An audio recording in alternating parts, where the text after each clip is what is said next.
So the One Piece anime is finally back after a long 6-month break. We got episode 1123 and 1124 premiering day after day.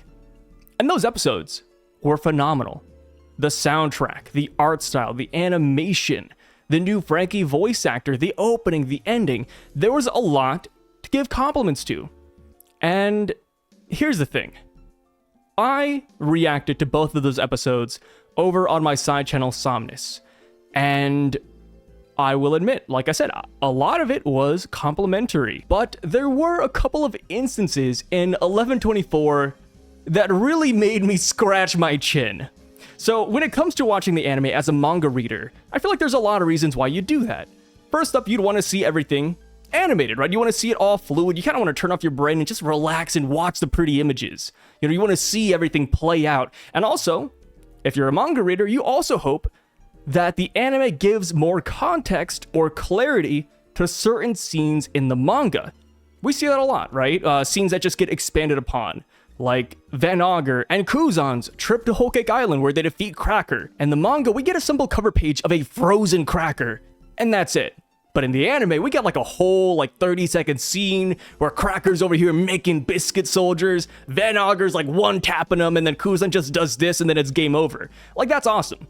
I love seeing things getting more fleshed out. And one thing I was really hoping they would flesh out in the anime would be a simple explanation on how the Straw Hats got from point A to point B. Because if you remember, before we get to this episode in the story, which is the Egghead Siege, we had the Reverie. We had Hachinosu. It was a long break before we saw the Straw Hat crew again. And last we left off, the Straw Hats were dealing with the Seraphim. They were dealing with York. They still didn't know who the traitor was, right? It was just York just hiding in the basement shooting Shaka and Vegapunk. And when we come back over, Egghead is cleared. We captured York. We captured the Seraphim. And we had a lot of people who were injured, like Robin. Robin had bandages out the wazoo. Kaku was on a damn table. They kind of explained what happened. Kaku said, oh, 2 Seraphim attacked me, and that's pretty much all she wrote. As far as Robin goes, we didn't know who wounded her, right? She was just wounded. We don't know if that was York. We don't know if that was the Seraphim or CP0. We had no clue, no insight. So I was really hoping that when the anime gets here, they tell us what went down. And they did. They told us exactly what happened, more or less. So Robin, when she got down to the basement, she instantly subdued York, which is brand new info. Love it. I thought that was really cool. Robin, obviously, between her, Chopper, and Brook, and Atlas, I think she could handle York the best. So yeah, I thought that was pretty fitting. So now I'm just wondering who injured Robin. And Toei indulged me in that too, because they showed that Robin, after subduing York, ran into S-Hawk and S-Bear. Robin, Chopper, Atlas, and all them, they were trying to fight off the Seraphim, but they were losing. Until Kaku showed up. Kaku threw himself in front of 2 Seraphim. We finally know who the Seraphim were, and he lost. That is why he's on the table. And I'm like, okay, this is great. We're getting so much from Toei. So much extra information. And then we learned that the person who saved Kaku was Zoro. Zoro came in and beat both of the Seraphim, saving Kaku, Robin, Chopper, and Atlas all in one fell swoop. It was really cool. I was so glad we got this because this is something that I was just kind of wondering about. It never had to be answered. It's not pivotal to the story per se, but it's cool that we know what went down. And I was like, okay, Toei's doing a really good job. This is why, as a manga reader, watching the anime is pretty important. And then we got to Sanji's portion. So, like I said, when we last left off, all the Straw Hats were dealing with the Seraphim traitor problem. Sanji specifically was dealing with S-Shark, because S-Shark was fighting Nami, fighting Brook, and beating the brakes off of Edison. So Sanji stepped in. He heard a woman in danger. Sanji came in. He was in his Germa mode because his eyebrows switched. He hit him with a really crazy fire kick, and it looked like it did a lot of damage, right?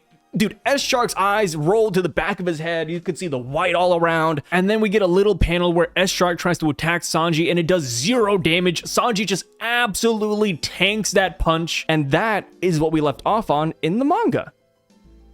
And when we cut over, like I said, the Seraphim have been dealt with. And I feel like a lot of people, myself included, I think 99% of the fan base believed that Sanji won that battle. That Sanji beat S Shark. I mean, hell, last we saw, he was looking really damn good, right? He was looking phenomenal. And we know that the Seraphim were defeated or bubbled up, right? So we dealt with them. So I do think it was really logical to assume that Sanji won there. Like, nobody else was nearby. Yeah, Sanji won. Like, maybe he did have assistance from Nami or Brook or somebody else, but Sanji was the main factor in there.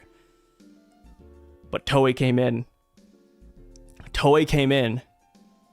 And they had Sanji on his knee in episode 1124, huffing and puffing, and he said, yeah, Nami saved me. You know, Nami picked up a bubble gun, and she shot S Shark, and she saved me. Turns out that after landing those initial kicks on S Shark, after looking so good, Sanji just crumpled. And I can kind of cope with this as well. And the cope I have here is that Sanji doesn't know jack squat about Lunarians. Zoro was the only person on this island, well, Zoro and the Vegapunks were the only person on this island who knew how these guys function and their weakness.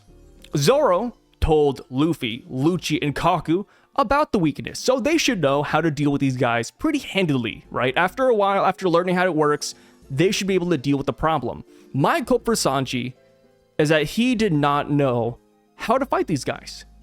You know, like, of course, Zoro learned it mid-battle, so it doesn't really make too much sense why Sanji couldn't learn mid-battle as well, but, you know, that's besides the point. Sanji took an L here, and it just feels weird. Because, like I said, a lot of people assumed that Sanji won this fight. You know, it's kind of like hearing a boxing match. You're like, yeah, like Mike Tyson, of course he'd be Logan Paul. Like, yeah, no big whoop, right? It's Mike Tyson. And then you don't watch the fight, and then you hear that Mike Tyson lost, and you're like, wait a minute, what? Huh? What's happening? Like, it really catches you off guard. That's kind of how I felt watching this episode. It hit me with whiplash, brother. And the funniest part is, I don't know if you guys, like, kept up with the manga community back when this chapter aired initially, but the Sanji hype was so insane. Coming off of the Egghead siege, which might sound a little bit weird, but there was like a panel where you see all the Seraphim in their bubbles, and S Shark, like, they cut him off right here with the paneling, and people were like, oh my god, Sanji blew off S Shark's arm. Like, that was a actual theory. It wasn't a good theory, but it was a theory that was out there. And then I think in the next panel where you see S Shark, like, he's kind of like tilted to the side or angled to the side, so you can't see his arm because it's like shaded. And people were like, oh my god, Oda's confirming it, Sanji kicked his arm off, which, like I said, doesn't make any sense. But people were actually believing that. So seeing that theory is nowhere close to what happened is pretty hilarious. Which, of course, like, you know, if you read the manga, like, that was also disproven later on when we see S Shark again. But yeah, this is something. And as far as this goes, in terms of how canon it is, people are saying that this is anime canon and it should not be taken seriously. And I can see that, but I can also see a different reality where it is somewhat canon. Because you gotta imagine, right? Oda, I'm not saying Oda partakes in every anime episode and he's over here, you know, hunched over telling them what to do, but Oda lives in Japan. Like, when you really think about it, always talked about visiting Toei multiple times in the past. It sounds like Toei is not that far. You know, Japan isn't exactly a big place. I've been to Japan multiple times at this point. If you want to go from point A to point B, that's like maybe a 30-minute ride. Right? So there's a good chance that this is from Oda himself, or at least they wanted to see, like, hey, Oda, you know, we want to fill in some gaps. Like, what would you recommend, or what would you do here? Because another thing you have to keep in mind is that Oda is also watching the anime for the most part. There's no confirmation out there, but I would like to imagine that Oda watches the anime. So there's a pretty high chance he's witnessed these scenes and he knows that this is happening. And I doubt he really has a problem with it, or he would have probably said something, I would imagine. So this could just be like from him. Like, maybe he's like, hey, like, here's my notes on what I was going to do or what I didn't explain. you guys just animated on your own. Like, there's a very good chance that is it, and this could just be literal canon. We don't know, but if you want to say it's anime canon and it doesn't count, I don't think there's anything wrong with that necessarily. But I'm just of the mindset that they have their network going on there. They know what to do, what not to do.